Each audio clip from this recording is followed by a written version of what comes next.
राधिका तदादि कृष्ण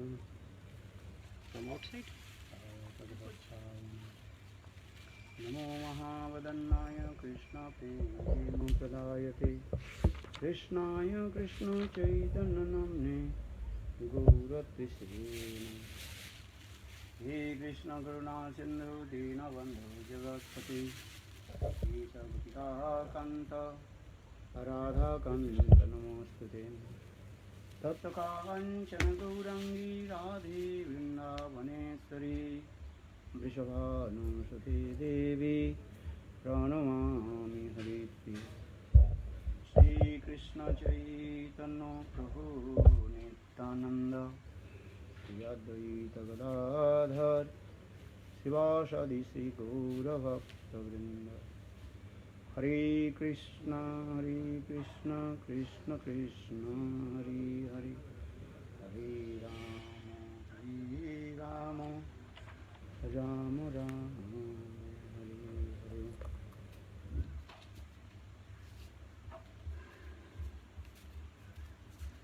सर्वप्रथम मेरे गुरुपाद पद्म नेत्रलीला प्रविष्टं विष्णुपाद अष्टोत्तर शतनाम गोस्वामी महाराज नेत्रलीला प्रविष्टं विष्णुपाद अष्टोत्तर शतनाम भक्ति वेदांत सदा नारायण गोस्वामी महाराज की अभय चरण कमलों में अनंत कोटि सत्संग धन्यवाद प्रार्थना कर।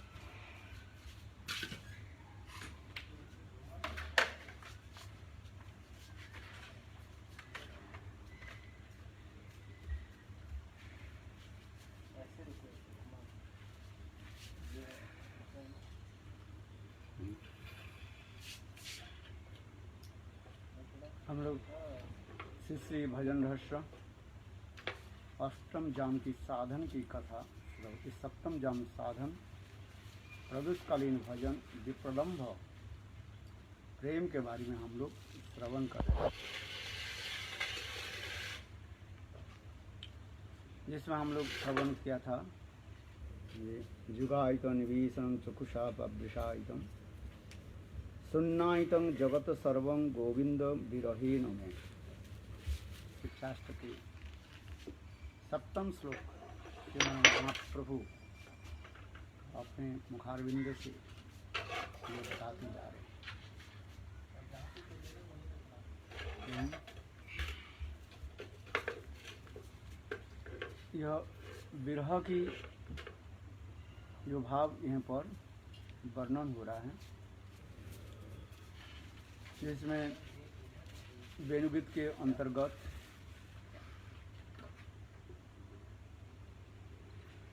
दशम स्कंद 21 अध्याय 9 नंबर श्लोक के जो है यहाँ पर वर्णन हो रहा है।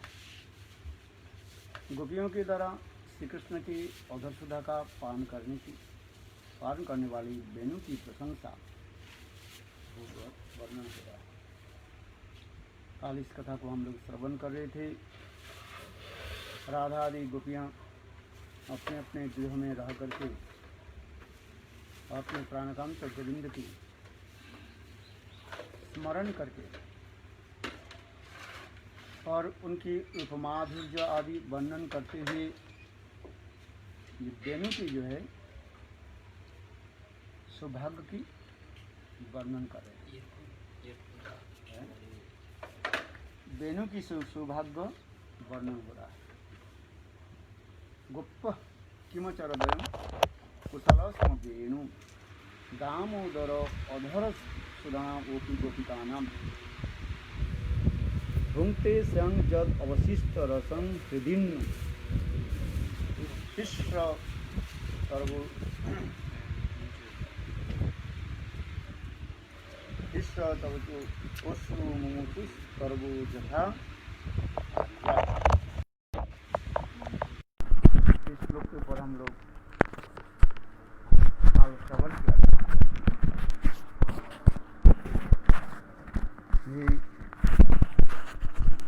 गोपियाँ विरह भाव में कभी दैन्य, हर्ष, ईर्षा आदि प्रकट कर रहे हैं।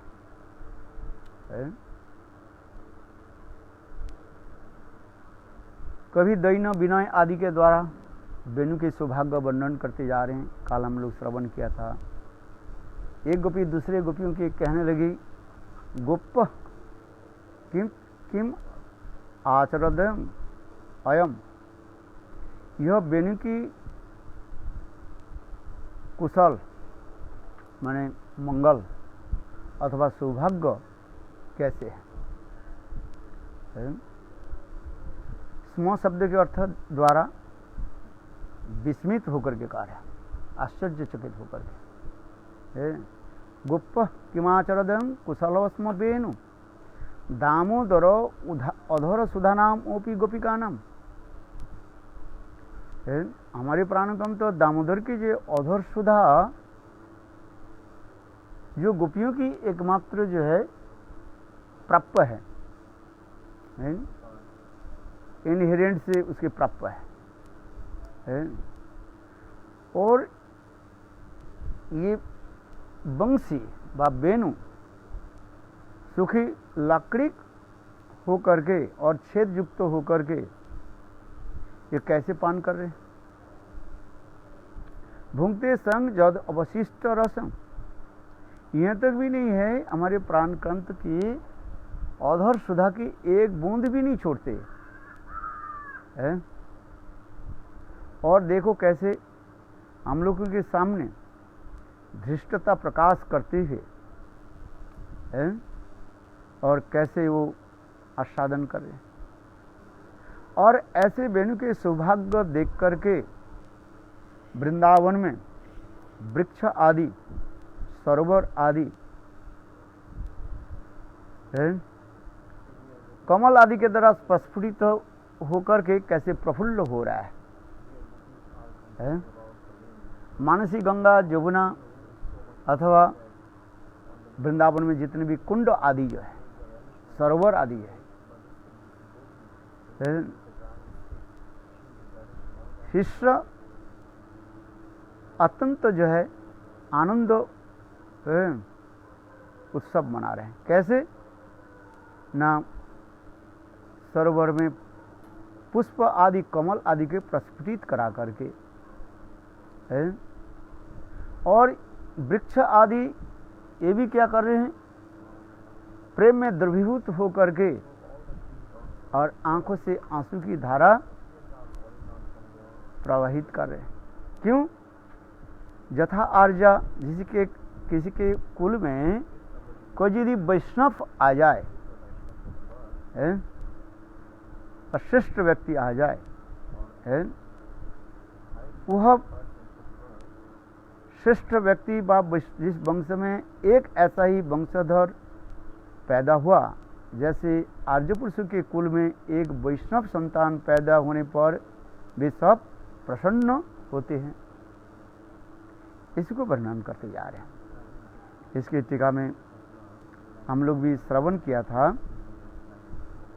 ये ब्रजरमणियाँ किस प्रकार अपने को दैन आदि के द्वारा है वेणु के सौभाग्य जो है वर्णन कर रहे हैं।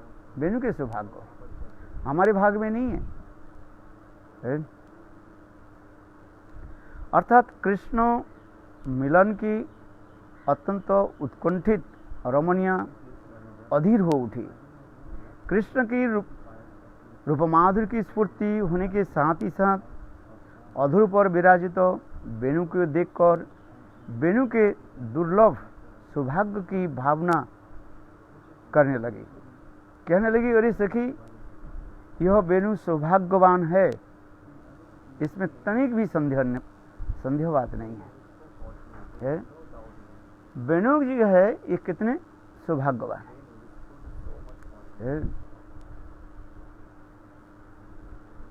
दुर्लभ हमारे प्राणकांत के जो है अधर सुधा को कैसे पान कर रहे हैं इसमें, क्योंकि यह सदा सर्वदा कृष्ण के संग सुख का आस्वादन करता है। वेणु के सौभाग्य क्या बता रहे हैं गोपियां।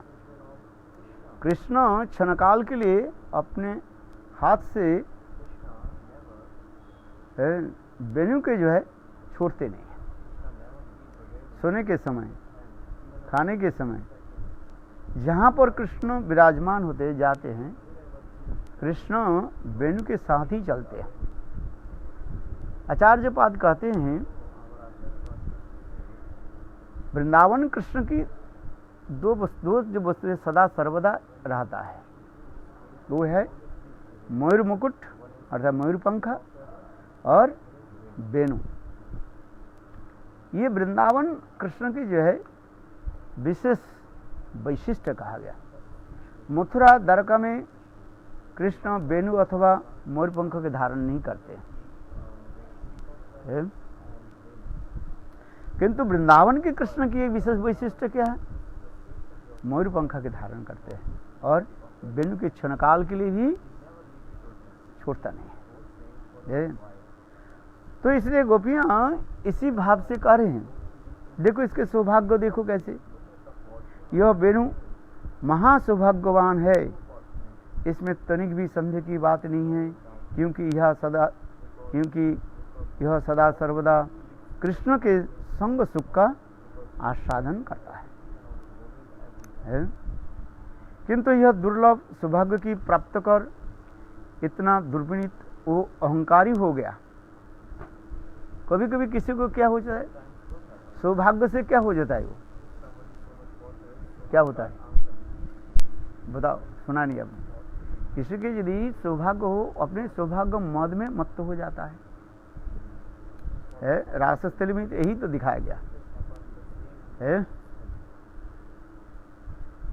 कुछ गोपियों की क्या हुई, सौभाग्य मत हुई, सौभाग्य जो मत में मत्त हो जाता है। आज क्या सौभाग्य हुई, सब गोपियां जोग माया के द्वारा ऐसे सोच रही है केवल कृष्ण मेरे साथ ही विराजमान है, दूसरे के साथ नहीं है। कृष्ण उसी समय अनेक रूप धारण करके भगवान है ना, अनेक रूप धारण करके समस्त गोपियों के साथ नित्य आदि करने लगे। अथवा विश्वनाथ चक्रवर्ती पाद कहते हैं कृष्ण इतने द्रुत गति थे और अपने कला आदि प्रदर्शन करते हैं, नित्य कला आदि प्रदर्शन करते हुए एक गोपी से दूसरे गोपी साथ जा रहे हैं। जिस प्रकार कहते हैं यदि एक जलती हुई लकड़ी को यदि जोर से घुमाया जाए, जैसे क्या ही दिखा पड़ेगा, एक सर्कल दिखाई पड़ेगा, है ना। उसी प्रकार कृष्ण अलावत चक्र की भांति एक गोपी से दूसरी गोपी के दूसरी गोपी से तीसरी गोपी से जाते हैं। ये तो हर सब गोपियां ये सोच रही है ये कृष्ण केवल मात्र मेरे साथ है। और राधा जी ने क्या की, राधा जी ने उल्टा दिखा दिया और ये कहते हैं ना, बोले जो सबके मित्र है किसी को मित्र नहीं होता है, वो है जो सबके मित्र होता है वो किसी के मित्र नहीं होता है। अब होता है, आज बात सही की नहीं है। कृष्ण कहते हैं मैं सबके मित्र हूँ, इसका मतलब वो किसी का मित्र नहीं है और किसी के शत्रु भी नहीं है। कृष्ण कहते हैं, स्वयं भी कहते हैं, न में देश न में प्रिय है, कोई मेरा मित्र भी नहीं है और कोई मेरा शत्रु भी नहीं है। देखो, इसलिए एक कहावत होता है, जो सबके मित्र होता है वो किसी के मित्र नहीं होता है, क्योंकि उसके निष्ठा के अभाव होता है। उसके क्या अभाव हो जाता है, निष्ठा के अभाव होता है। और जहां पर निष्ठा के अभाव हो जाता है तो वहीं पर प्रेम की माधुर्यता जो है वो शिथिल हो जाए, शिथिल समझते हो, है रहता नहीं है, डिमिसिंग हो जाता है। प्रेम की जो है कोई माधुर्यता प्रकाश नहीं होता है। यही तो कहते जाते हैं। तो उसी प्रकार गोपियों के हृदय में ये भाव उत्पन्न हुई, श्रीमती राधिका में ये भाव उत्पन्न है। इधर तो कृष्ण हमें कहते हैं, इधर क्या कहते हैं, हे राधे आप छोड़ करके मेरा कोई है ही नहीं है। न पारंग निर्बुद्धम संयुक्तम ससाधु कृत्य विबुद्धौ सापि वा जामा दुर्जर गृह श्रृंखला संवृश्य प्रतिजातु साधुना है। अच्छा, कृष्ण ऐसे है, वो जिस गोपी के साथ मिलता है यही बात सबको बोलता रहता है। यही है लंपट व्यक्ति के जो है लक्षण होता है ये सर्व लक्षण हो जाता है। हाँ, समझ रहे नहीं, इससे होता है। संसार में जो प्रेम आदि करते हैं लोग, हाँ समझे, कितना लड़की के साथ प्रेम करता है और जिसके मिलता है वही शब्द बोलता रहता है कि नहीं। इस संसार में जो है जड़ जगत में जो प्रेम उसी के कहते हैं। जिस लड़की के साथ वो मिलते हैं और वही बात कहते हैं, और सबसे जो है वो पैसा छीन लेते हैं। हाँ समझे, और लड़कियां भी उसी प्रकार भी होती है। हाँ समझिए, वो भी कितने के साथ मिलते क्या पता है, और जिससे मिलते हैं ऐसी करते हैं। क्योंकि ये संसार की इसी प्रकार ही होता है, किंतु चित जगत में से नहीं है। गोपियां जो है केवल कृष्ण ही, कृष्ण में एक केंद्रिक है, एक केंद्रिक है 1.8 विद कृष्ण। इसमें उस जगत में गोपियों की कोई दोष नहीं लगता है। गोपियों के दोष क्यों नहीं लगते, वहीं पर एक ही पुरुष होता है, इसलिए कहते हैं ये अकेला पुरुष कृष्ण आर्ष वृत्त जारे जोई छे नाचाय तोई छे करे नृत्य। एकमात्र पुरुष करने के शब्द का भोक्ता है, वो भोक्ता है। इधर सुप्रीम एंजॉयर है। रसशास्त्र में दो वस्तु है, एक एंजॉयर और एंजॉयी है। ये कृष्ण एकमात्र पुरुष होने के नाते सभियों की जो है तन मन सब कुछ कृष्ण केंद्रिक होता है। इसलिए कृष्ण केंद्रिक होने के नाते इसलिए गोपियों की दोष नहीं लगता है। व्यभिचारत्व तो यहाँ पर स्थापित नहीं होता है।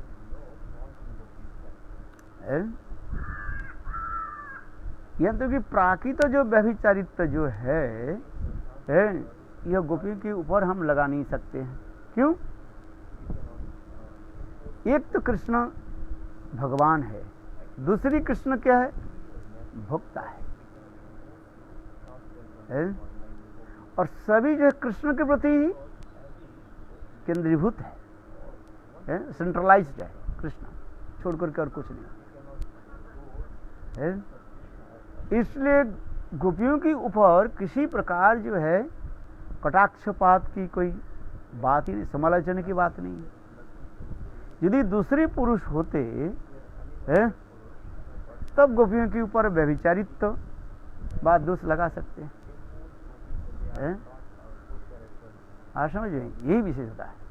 इसलिए तो उद्धव आकर के क्या श्लोक बोले, केमा स्त्रियो वनचारी व्यभिचारो दुष्टा केमा कह इमा। उद्धव के कहना पड़ा ये श्लोक के द्वारा, कहाँ ये ब्रज गोपियां हैं, कहाँ मैं। केमा स्त्रियों, संसार के लोगों के लोग जो है, इस संसार के लोग स्त्रियों के ऊपर लांछन लगाते हैं, किंतु गोपियों की जो प्रेम है वो अनूठा है। क्यों? न कृष्ण केंद्रिक है। इसलिए केमा स्त्रियों वनचारी व्यभिचार दुष्टा है। लोग जो संसार के लोग अतत्व होने के नाते, अतत्व गण होने के नाते, तत्व नहीं जानने के नाते गोपियों के ऊपर क्या लगाते हैं, लांछना लगा देते हैं। ये गोपियां कैसे हैं, क्या कहते हैं, क्या वनचारी और व्यभिचार और दुष्टा। वनचारी जंगल में भ्रमण करने वाले, घूमने वाली, और व्यभिचार और दुष्टा, व्यभिचार के द्वारा जो है वो दूषित है, किंतु ये सिद्ध नहीं है, वास्तवता नहीं है। गोपियां व्यभिचारी नहीं है, क्यों? व्यभिचार तब होते जब एकाधिक पुरुषों के साथ यदि वो उसके मिलन होता है। शास्त्र में कहा गया स्त्री एक पुरुष के साथ यदि रहते हैं, उसके शास्त्र उसको अनुमोदन करते हैं। उस दिन मैंने कहा था विवाहिता, अविवाहिता है, इस समस्त बहुत विश्लेषण किया था इसके ऊपर।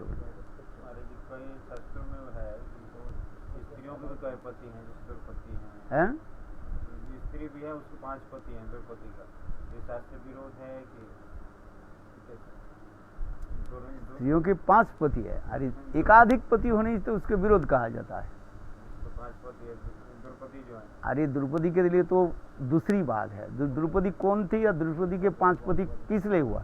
परिचिताओं के भी एक पत्नी और 10 पति, परिचिताओं जो जिससे शादी किया। हाँ समझिए, चलो प्रसंग अलग हो जाता है। तो इसलिए कहते हैं केमा स्त्रियों वनचारी व्यभिचार और दुष्टा। जो लोग कहते हैं ये लोग वनचारी और व्यभिचारी, किंतु वास्तव नहीं है, क्यों? ये लोग सभी कृष्ण के प्रति प्रेम प्रीति रखते हैं। और दूसरी जो एक शब्द जो कहा गया, इन लोग के केवल गोपियों के जो विवाह केवल दिखा गया जोगमाया के द्वारा, वास्तव जो है गोपियों के साथ किसी पुरुष के साथ न संग हुआ, न मिलन हुआ, न उनकी विवाह हुई। हमारे जीव गोस्वामी पाद गोपाल चुप में प्रस्तीकरण कर दिया है। जब ये समस्त ब्रज की कुमारियां जब बड़ी हो गई, मैच्योर जब हो गई, तो उनके विवाह के लिए उनकी माता पिता बहुत चिंतित होने लगे। तो उस समय क्या कि जोगमाया ने क्या कि उनके माता पिता के सपनों में ऐसे कर दिया कि उनकी सारे जो है बेटियां जो है सब कृष्ण के साथ विवाह हो गए। देखो ये भावना तैयार कर दी है। और दूसरी क्या की, अथवा कोई गोपों के साथ उनकी विवाह हुई, जैसे कृष्ण गोवत्स हरण के समय है, वो भी सब गोप बालक रूप धारण करके कृष्ण सारे गोपियों की विवाह किया है। ठीक उसी प्रकार जोगमाया गोपाल चंपू ग्रंथ में ऐसे वर्णन कर दिया, ये सब गोपियों की माता पिता, और सपने में देखा क्या हमारे बेटी की जो है गोपों के साथ शादी है, कोई गोप के साथ शादी है, किंतु वो सब विवाह नहीं हुई। इसी कहते सपनिक कहा जाता है। और वो गोपियों की भी कोई पता नहीं था उनके विवाह हुआ कि नहीं हुआ है। केवल जोगमाया कृष्ण के साथ परक्यत्व लीला आदि संपादन करने के लिए उनके मन में थोड़ी काल के लिए, अल्प समय के लिए ये एक ऐसे भ्रम पैदा कर दिया कि मैं इस गोप के साथ विवाह की है। आज समझिए, मैं परस्त्री हूं, विवाहिता हूं, ये समझ विचार दिखा दिया। किंतु वास्तव रूप में उनकी जो विवाह आदि ये सब क्या है, इंद्रजालिक है, काल्पनिक है, सपनिक कहा गया। जीव गोस्वामी पद सपनिक लिख दिया। सपने में किसी से विवाह के लिए विवाह हो गया क्या है? सपने में तुम्हारा विवाह कर लिया विवाह हो जाता है क्या? और सपना तो टूटा देगा जहां पर सोए हुए कोई है ही नहीं। तो उसी प्रकार उनकी माता पिता माने गोपियों की माता पिता सपना में ऐसे देखा है और उसे सपनों की सत्य मानते जा रहे हैं। यही तो कृष्ण की जोगमाया की लीलाओं की विशेष वैशिष्ट दिखा रहे हैं। है? ना गोपियों की कोई विवाह हुई ना कुछ है? ये भी जीव गोस्वामी पाद दिखा रहे हैं, क्योंकि कृष्ण के साथ उनकी जो है ऐसे एक संबंध है, कृष्ण छोड़ करके उनकी मन में कुछ लगता ही नहीं है। और पुराणों में जो ब्रह्म वैवर्त पुराण, अनेकों पुराणों में जो राधा आदि गोपियों की विवाह दिए दिखा, जिसके राधा जी के विवाह दिए दिखाया है, ब्रह्म वैवर्तन पुराण में दिखा कि नहीं? मेरा ग्रंथ पढ़ा आपने? कौन सा ग्रंथ पढ़ा?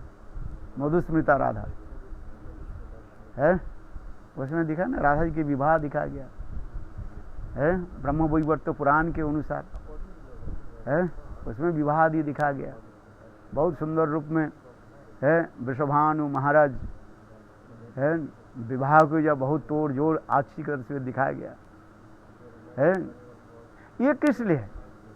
ये लोगों के दिखाने के लिए, सब जोग में आके दर है रचित हुआ है। क्योंकि संसार की जब लीला होती है, नरवत लीला हो रही है, इसलिए लोगों की उसी प्रकार पैदा कर देते हैं। और दूसरी एक बात भी अच्छी तरह से समझना चाहिए, भागवत पढ़ने के पहले इसको समझना चाहिए है, नहीं तो तुम्हारे भ्रम उत्पन्न हो जाएगा है। क्या भ्रम उत्पन्न हो जाएगा? ये लौकिक भावना हो जाएगा है। राधा आदि गोपियों की जो है इनके नौ विवाह न कुछ नहीं हुआ। ये सब इसलिए जीव गोस्वामी पाद स्पष्टीकरण कर दिया, क्या ग्रंथ में? गोपाल चंपू ग्रंथ में। उसको क्या लिखा गया? उन्हें सपनिक लिखा गया, सपन में, और उसी की मानने लगे। अच्छा, यदि कोई विवाह यदि नहीं हो तो दूसरे के, जैसे राधा आदि गोपियां जो है अपने ससुराल में कैसे रह रही, ये भी तो वर्णन हो रहा है। ये देखो, ये सब गोपियां कैसी छोटी छोटी थी ना, उनके विवाह के में कुछ पता है? हाँ, समझिए, विवाह क्या चीज है इन लोग के कोई पता ही नहीं है। चलो, उनके माता पिता ने कहा दिया इसके साथ तुम्हारे विवाह, इनके घर में रहो। अरे यहां तक भी कहते हैं उनके कपड़ा पहनना नहीं जानते हैं, उनके जानते नहीं है क्या वस्त्र क्या है, पहनना किस लिए पहनना है ये भी जानते नहीं। आजकल कलयुग है, काम में सारा व्यस्त होता है, छोटी बच्चे से भी उसके तन ढकना शुरू कर देते। किंतु उस समय जो है हृदय इतने निर्मल होने के नाते हृदय में किसी प्रकार की जो है काम की क्रिया न होने के नाते उनके पता नहीं विवाह क्या है, पति क्या है, उनके पता नहीं। उनके माता पिता ने कहा तुम्हारे इसका विवाह, इनके घर में रहो, रहने लगे। कभी रहते कभी नहीं रहते, ऐसे की जरूरी नहीं है। कभी रहती है कभी नहीं रहती है, तो ये दिखाते रहते सब है। आज समझे,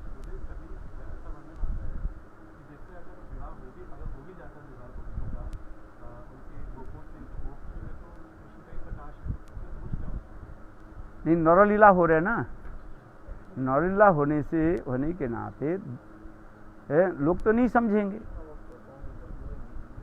है, ये इसके प्रकाश है, इसको कहने तो नहीं होगा है। मैं भगवान हूँ ऐसे कहते थोड़ी हो जाता है, भगवान जो भी हो तथापि नहीं होगा, ऐसा लगेगा नहीं। ये नियम नहीं लगते, यहाँ पर नरवत लीला हो रही है, इसलिए ये सब दिखाती जाते हैं। और गोपियाँ की उस समय उम्र कितना था? 5 से 6 साल के, 8 साल तक से ज़्यादा नहीं है। कृष्ण की जो गोपियों के साथ जो मिलन की जो अभी जो दिखाते जा रहे हैं बा उनके साथ जो कुछ भी है, ये कब से हुआ है?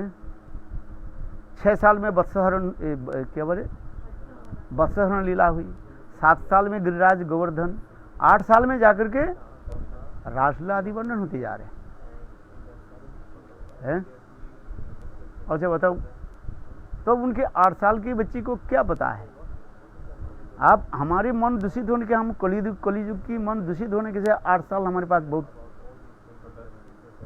है, विचार करते जा रहे हैं, किंतु उस समय जो है इस समस्त भावना ही नहीं है।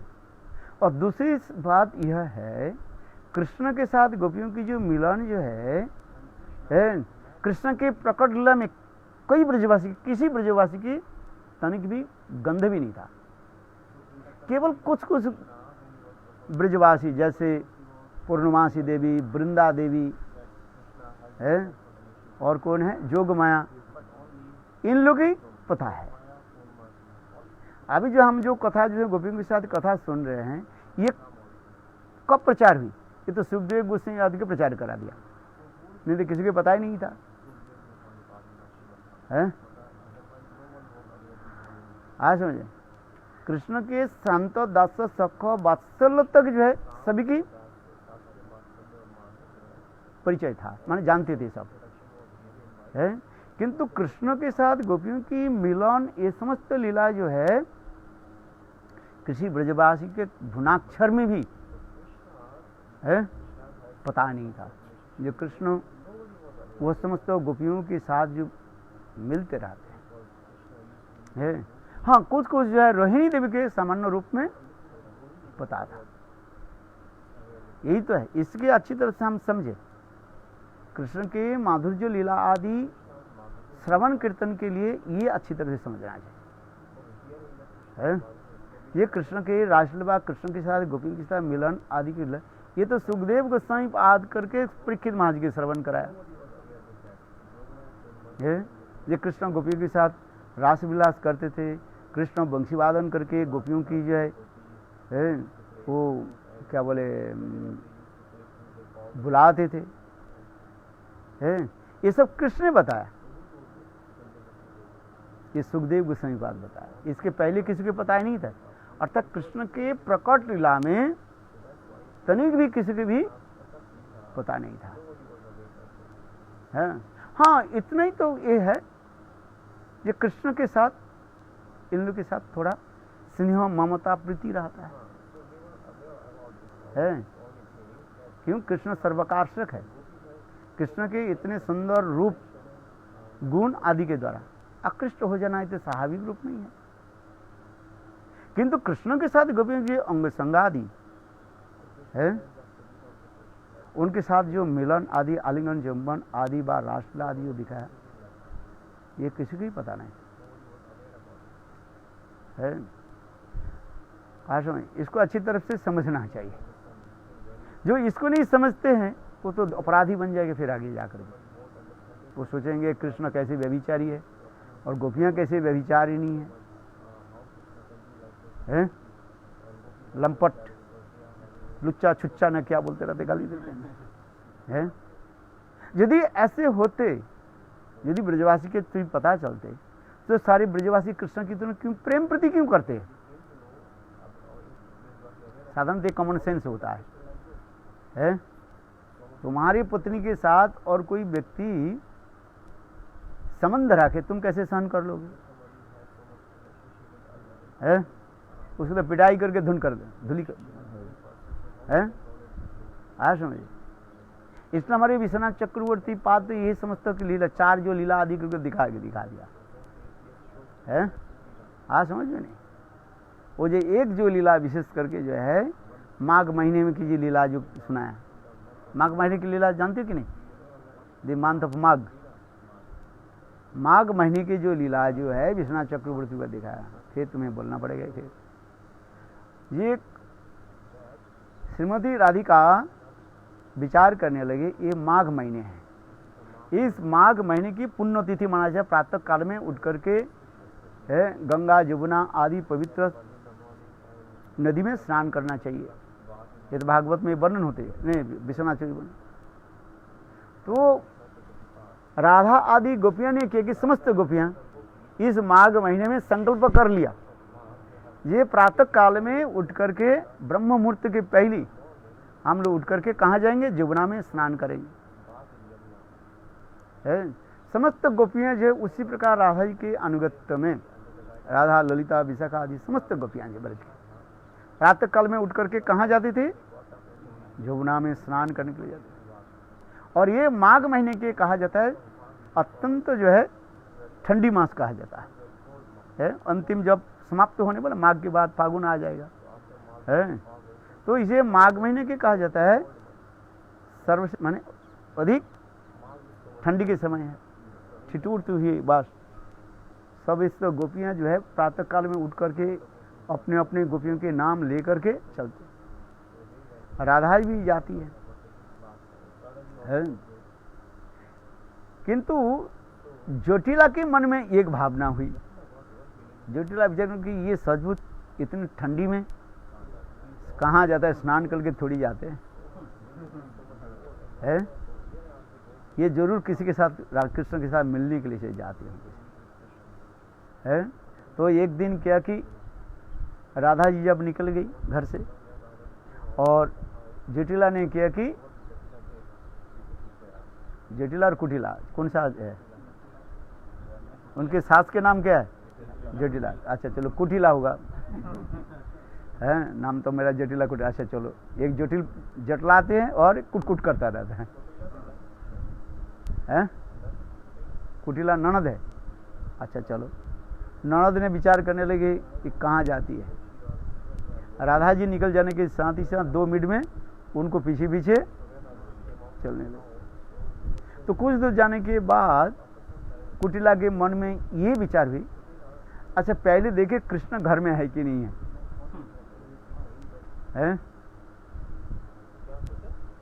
कृष्ण घर में पहले है कि नहीं है?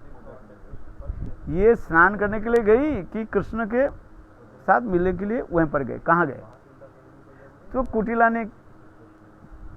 कुटिला ने किया कि जाकर के नंदलाय में गए और जाकर के माँ जसोदा के पूछे कृष्ण के बारे में। माँ जसोदा बहुत सरल स्वभाव, बोले तुम्हारे कृष्ण घर में है? माँ जसोदा ने कहा नहीं, कृष्ण तो घर में नहीं है, वो जमुना स्नान करने के लिए। बस उनके तो वही हो गया। फिर बोले अभी तो पकड़ में आ गए है। मैं इतने दिन से जो मैं सोच रही थी,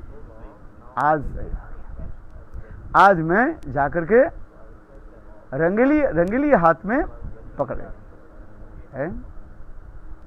रंगली हाथ में, रेड हैंड रंगली हाथ में पकड़ है और ब्रज में प्रचार कर दूंगी। अच्छा, वास्तव उस दिन की भी ऐसी भी है, लीला भी है। भगवान की लीलाधारी लीला पुरुषोत्तम क्या लीला करते वही जानते हैं। और कृष्ण उस दिन है जमुना में स्नान किया, राधा आदि गोपियों के साथ सुंदर कुंज में जो विलास आदि करने लगे। राधा, ललिता, विशाखा, रूपमंजरी आदि समस्त सखियां जो है कुंज में विराजमान है। इतने समय कोई मंजरी है, मानो रति मंजरी है, बाहर आई। बाहर आकर के देखा तो कुटिला तो आ रही है।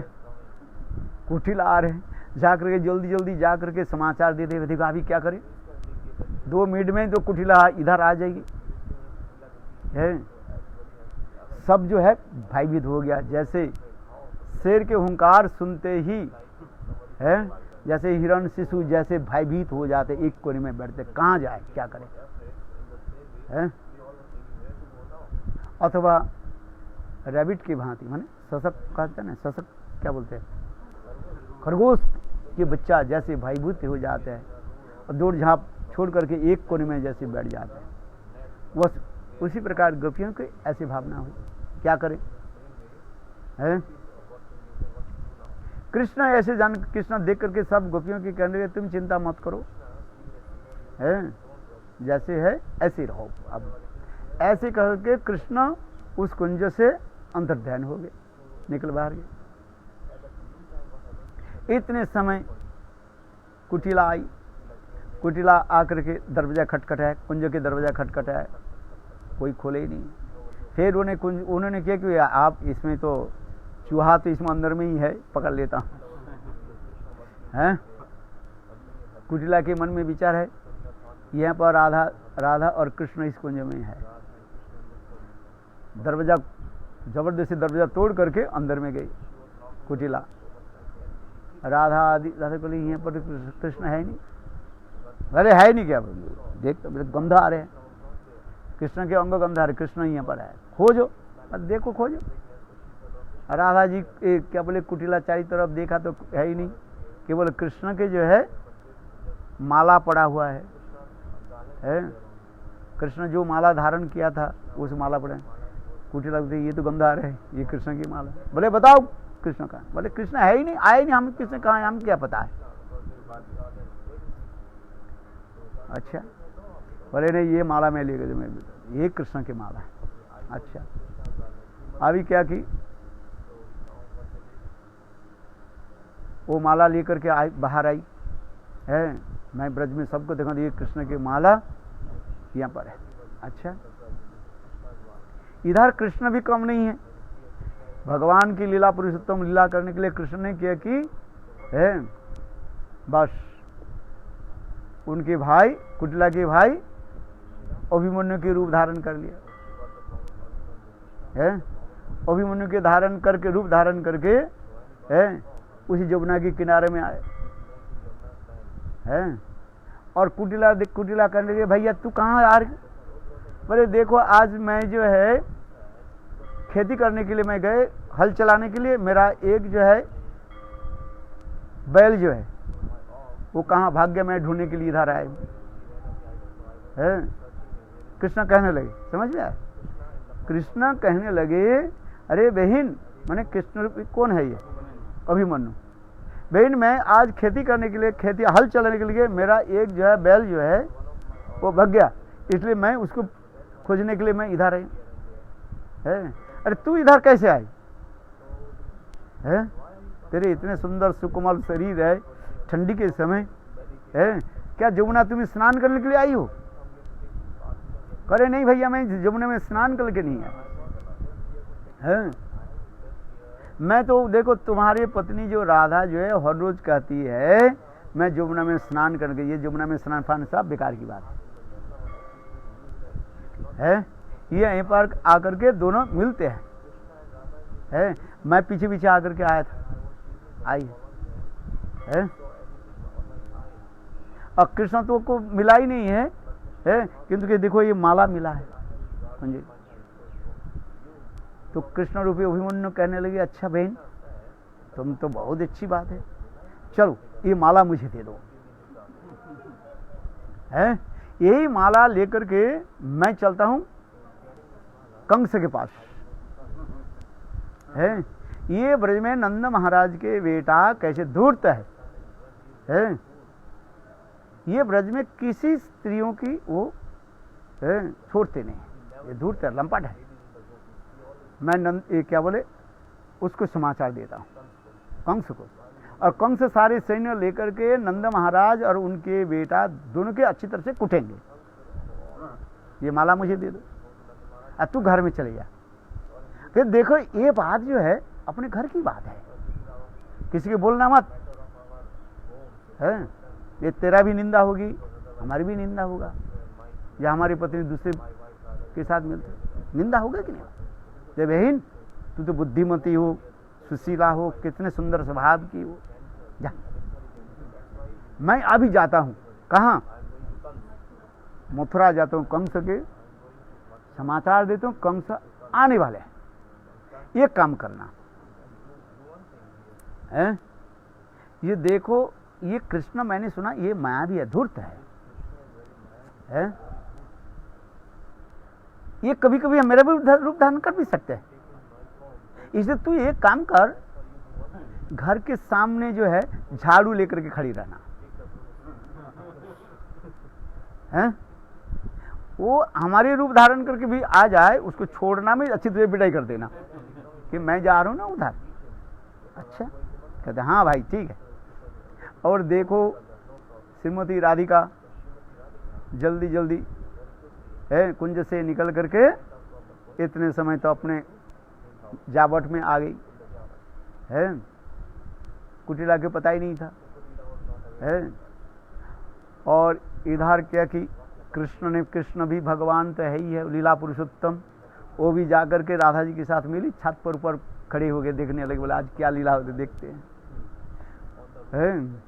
इधर कुटिला ने क्या कि झाड़ू लेकर के खड़े रहे, और इतने समय है ओरिजिन जो अभिमन्यु उनके भाई जो है उनके प्यास लग गया, हल चलाते चलाते प्यास लगे, मैं थोड़े घर में जाकर के पानी पी लेता हूँ, है अभिमन्यु आ गए।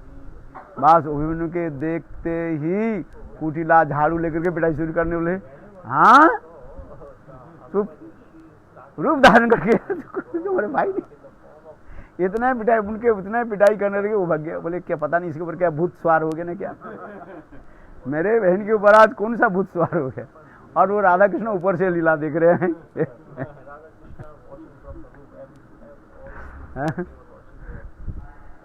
हाँ समझो नहीं, तो यही समस्त जो है लीला आदि होते रहते हैं। माघ मास की लीला होते रहते हैं समस्त है। लीला पुरुषोत्तम नाजरी कैसे लीला आदि करते हैं।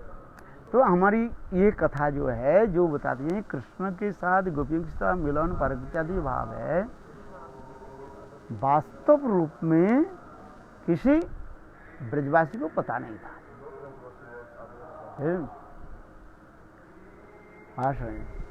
ये समस्त अवली बोतले। चलो आगे हम इसकी कथा को थोड़ा वर्णन करके समाप्त करते हैं। इसलिए यहाँ पर जो कथा हम जो श्रवण कर रहे हैं, ये गोपियाँ बंसी के जो है किस प्रकार सौभाग्य आदि वर्णन करते जा रहे हैं, क्योंकि यह गोपियों की भोग्य दामोदर की अधर सुधा की अपनी भोग्य संपत्ति मान बैठा है। अभी कुछ ईर्षा की बात आ रहे हैं। पहले दैन विनय हो जाता है और फिर ईर्षा की बात आ रहे हैं। गोपियां ईर्षा करके कारी है। ये देखो ये बंसी व बेनु कैसे ढीठ है, धूर्त है। और ये कैसे ना हम लोग के जो प्रेम संपत्ति जो है ये अपना मान रहे हैं, दूसरे की संपत्ति क्या कर लेते हैं, छीन लेते हैं। दामोदर गोवंश में माने गोप वंश में पैदा हुए हैं, हम भी उसी कुल में जन्मी हुए हैं, बचपन से ही हमने परस्पर प्रेम है। गोपियां कह रही है कृष्ण जो है किस वंश में पैदा हुए हैं, गोप वंश में, इसलिए गोपियां कह रही हैं और हम लोग भी उसी कुल में है, जन्म तक हम लोग की सिद्ध है। बचपन से हमने परस्पर प्रेम है, वे हमारी प्रियतम है, इसलिए इसके अधर सुधा का हमारा ही पूर्ण अधिकार है। किंतु यह धृष्ट और निर्लज्ज बेनु हम गोपियों के हमारे जन्मसिद्ध अधिकार को वंचित कर यथेच्छ रूप में इनकी अधर सुधा पान कर रहे हैं। गोपियां ईर्षा आदि के द्वारा ये समस्त बताते जा रहे हैं। गोप वंश के जन्म ग्रहण कर हम भी भजनंदन कृष्ण की अधरामृत पान से वंचित हो रहे, फिर दैनो आ रहे हैं। कभी ईर्षा दैनो, इसको कहा जाता है संचारी भाव कहा जाता है। संचारी भाव होता है। कितने प्रकार के संचारी भाव होता है? 33 प्रकार के संचारी भाव होता है। ये संचारी भाव आखिरी संचारी शब्द स्थायी भाव के स्फीत कराने के लिए वो एक एक भाव अप डाउन होता है। जैसे समुद्र की सौंदर्य माधुर्य की प्रकाश करने के लिए समुद्र की वो लहरियां जो है को भी अप डाउन होते रहता है। ठीक उसी प्रकार ये समस्त संचारी भाव है जिसको व्यभिचार भाव कहा जाता है। व्यभिचारी भाव व संचारी विपूर्वक विचारी चौधातु घंग पत्रार्थे, इसके व्यभिचार कहा जाता है। संस्कृत में व्यभिचार शब्द की अर्थ है विपूर्वक चर धातु घंग प्रत्यार्थे, अर्थात स्थायी भाव के स्फीत कराने के लिए उनके प्रति ये समस्त भाव धावित होता रहा। समग्र में चरयति संचरति कहा जाता है। ये समस्त जो है व्याख्या हमारे आचार्य पादों ने दिखाया गया है। संचारी व्यभिचारी भाव कहा जाता है इसको है। ये स्थायी भाव को क्या करते हैं? स्फीत कहता है, स्फीत कराते में बढ़ाते हैं, उसके सौंदर्य की माधुर्य के प्रकाश करते रहते हैं। सभी कहाँ तरह स्थायी भाव के चलते हैं। इस रसशास्त्र की विशेष वैशिष्ट वर्णन किया गया। इसलिए यहाँ पर गोपियों की अभी क्या हो गया? ईर्षा उत्पन्न हो, ईर्षा नामक भाव है। इसलिए कह रहे ये धृष्ट, पहले तो वेणु के महात्मा वर्णन किया, सौभाग्य का वर्णन किया, और अभी कह रहे ये धृष्ट है, छल है, कपट है, निर्लज्ज है ये वेणु। और गोपियों की जन्म सिद्ध जो है अधरसुधा, कृष्ण की जो अधरसुधा, ये कैसे वंचित करके है और यथेच्छ रूप में ये पान कर रहे हैं। अरे हमारे कृष्ण तो हमारे गोप वंश में जन्म ग्रहण किया, हम भी गोपेंद्र नंदन कृष्ण के अधरामृत से पान से वंचित हो रहे हैं। किंतु वेणु स्थावर वृक्ष वंश में जन्म लेकर भी निरंतर कृष्ण अधरसुधा का पान करता है। वह भी पुरुष रूप में हमें अंगूठा दिखाकर, यहाँ पर वेणु क्या कह रहे? वो पुरुष है, पुरुष को अधिकार नहीं है कृष्ण के अधर सुधा को पान करना, पुरुष के अधिकार नहीं है।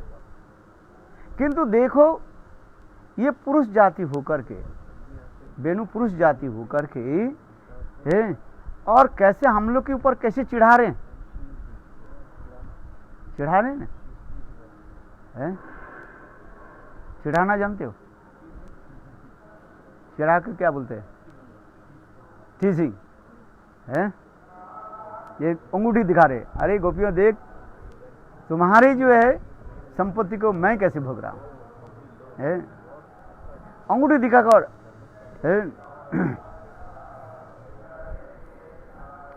और देखो ये कैसे है। इसलिए कहते हैं अच्छा सखी फिर दैनो आ गया, ईर्षा फिर हो जाता है, फिर दैनो में आ जाता है। अच्छा सखी ये बताओ उस समय ब्रज में वेणु का, अच्छा कृष्ण के साथ हम लोग के जब प्रेम प्रीति हुई उसमें वेणु की कोई संबंध गंध नहीं था,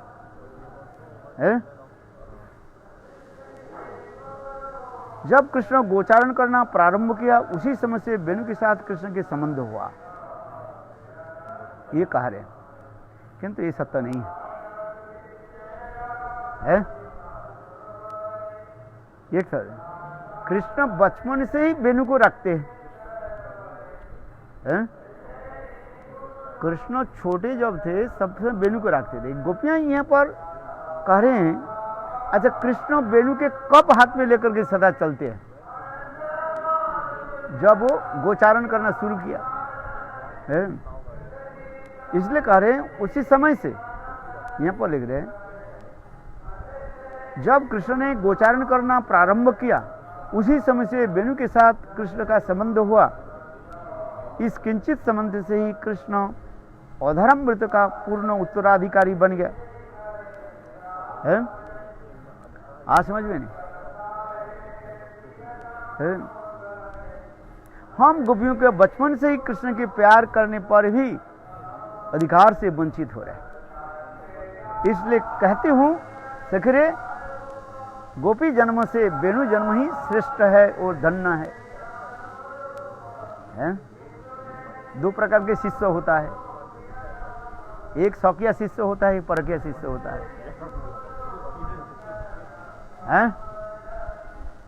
समझ में आता नहीं? अच्छा चलो, गुरु जब शिष्य नहीं देते, किसी दीक्षा नहीं देते हैं, उनके साथ रहने वाले जो होते हैं उसको सेवा आदि करते रहते हैं, और गुरु जब शिष्य कर लेते हैं वो शिष्य क्या होता है, उसके शौकिया शिष्य हो जाता है। तो गुरु कहते हैं ये मेरा क्या शिष्य है, ये परकिया शिष्य है। यहाँ पर परकिया शब्द का श्रेष्ठ कहा जाता है। हैं, आज समझ नहीं। किंतु जो शिष्य होता है वो अपने अभिमान रखते हैं, मेरा गुरु मेरा ही है। और तो उस समय वो कहते हैं तेरा तो संबंध अभी गुरु के साथ हुआ, तेरे गुरु के साथ तो मेरा कितने दिन से संबंध है? होता है कि नहीं होता है? तो उसी प्रकार मानो बेनू के साथ, गोपियों के साथ ये लड़ाई होते जा रहे हैं। बेनू क्या करे, गोपियां क्या करे? अरे कृष्ण के साथ हमारे जन्म से संबंध है, जन्म से हम प्रेम प्रति है। और तुम्हारे साथ कृष्ण के साथ कब से संबंध हुआ? जब कृष्ण गोचारण करने के लिए, इसके साथ तुम्हारे क्या संबंध था? है तुम जब शिष्य नहीं बने तो पर गुरु के साथ कोई संबंध नहीं था, है? और तुम्हारे गुरु के साथ, तुम जिसको गुरु कह रहे हो उसके साथ हमारे संबंध बचपन से ही है। तो अधिकार किसका है? हमारा है। और शिष्य कहते नहीं हमारा है, है? उसी प्रकार बेनू के साथ गोपियों के ये मानो एक प्रेम कलह चलने लगे। इसी कहते हैं प्रेम कलह होता है लविंग क्वारल है। इसलिए कह रहे हैं ये बेनू देखो कृष्ण अधर्म के उत्तराधिकारी बन गए। हम गोपियों की बचपन से ही कृष्ण के प्यार करने पर भी उत्तराधिकारी से वंचित हो रहे हैं। इसलिए कहती हूँ सखरी, गोपी जन्म से बेनू जन्म ही श्रेष्ठ और धन्य है। हम बेनू के ऐसा सौभाग्य देखकर, इस बेनू के ऐसा सौभाग्य देखकर वृक्ष फूल नहीं है, हाँ, इस बेनू का ऐसा सौभाग्य देखकर वृक्ष फूले नहीं समाते, ये फूलों और फलों की भर जाते हैं। यहाँ पर गोपियाँ कह रहे हैं देखो बेनू के ऐसे सौभाग्य देख करके वृक्ष आदि कैसे पुलकित हो रहा है? कैसे पुलकित हो रहे हैं?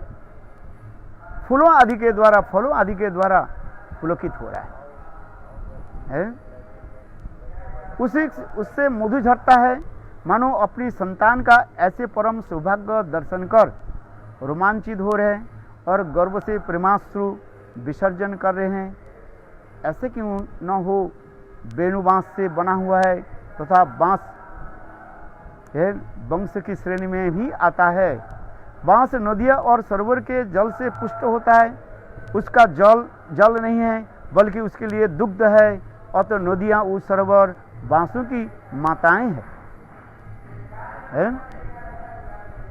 वे माताएं अर्थात जमुना, मानसी गंगा, मानस सरोवर, पावन सरोवर, कुसुम सरोवर आदि अपने पुत्र का यह दुर्लभ सौभाग्य देखकर खिले हुए पुष्पों के बहन से कभी कभी हंस रही है, कभी अपनी ऊंची नीची तरंग से माध्यम से बड़े उल्लास से आह्लादित हो रही है, तो कभी आनंद अश्रु बहा रही है।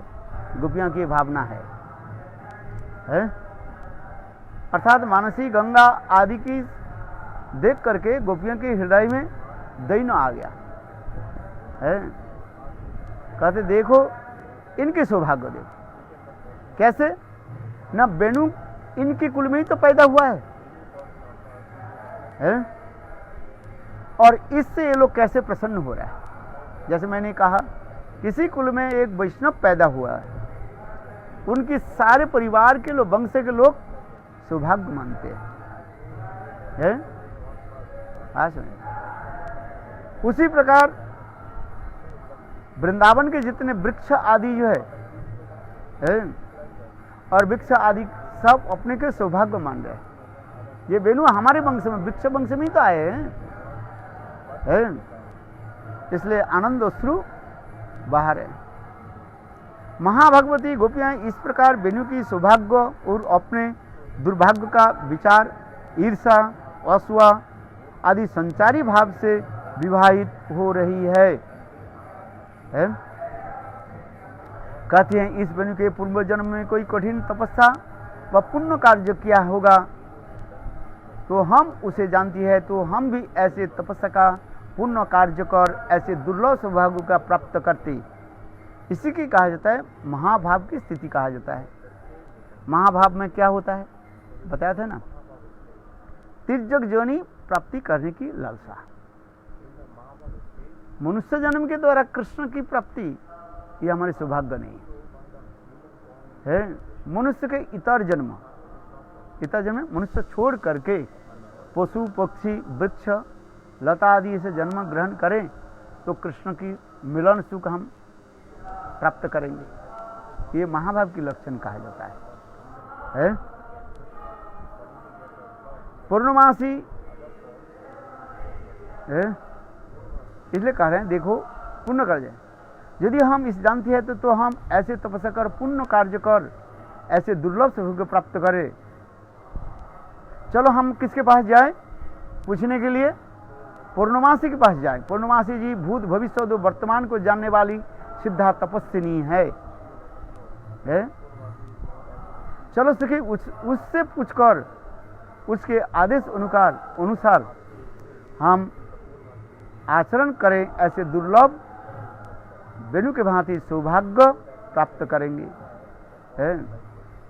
इस सनातन गोस्वामी पाद के 59 श्लोक में स्वयं विश्वानंदी का उद्गार है। अपने प्रिय ललिता से ही अपने भावों का प्रकट कर रही हैं। विभिन्न उक्तियों और अनुभवों के द्वारा विश्लेषण करने पर यह स्पष्ट होता है कि यह प्रेम अधूर महाभाव की स्तर का है। यहाँ पर कंक्लूजन दे रहे हैं ये श्लोक की महाभाव की अधूर महाभाव की कहा जाता है। गौर प्रेमानंदी है। जय जय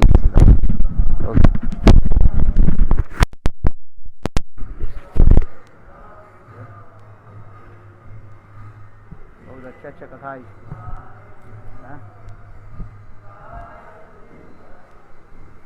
ये सब नया है, कोई सुना नहीं। अरे सबके लिए नया है। कथा यदि एक बार सुन ले सुना वो नहीं होता। जितने बार सुनोगे उतने आपके निकट क्या हो रहा तब तो श्रवण किया। श्रवण के फल होता है। जब मैं इस कथा को भी नहीं सुना